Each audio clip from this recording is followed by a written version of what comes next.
Okay, when you want to reply to students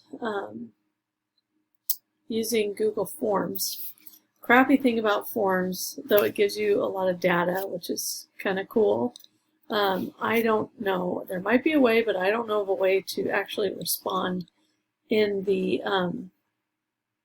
Google form and have it get back to the student.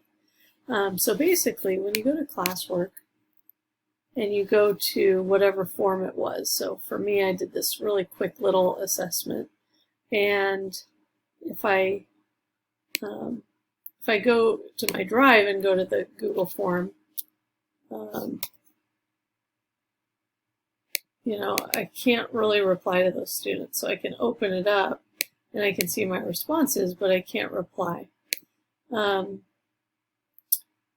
So that said, when I go to my assignment and I go to who turned it in, what I can do if I see something in that core assessment that is like, how was your week? Or how did you think things went? And they say it didn't go very well, I'm really struggling or whatever, then you can just go to this student here who turned it in. So let's say Hazel Brown Thomas had a comment and I want to reply to it. And then I just click on their name, and down here I can add a private comment.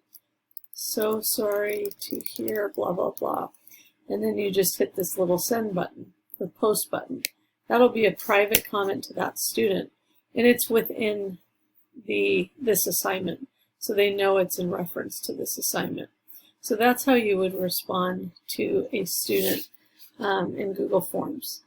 If you want an easier way to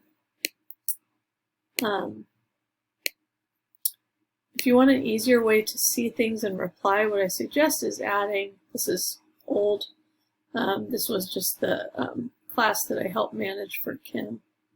But what I did here, if I can find it, is I posted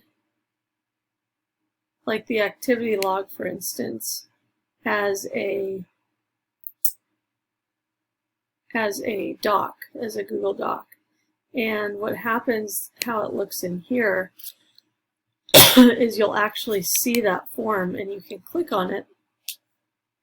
And in there, I can just add a private comment. So I prefer using Google Docs because let's say they put thoughts in here. I can respond here and say, nice job on your form, and I post it. And that's a private comment based on what they turned in here.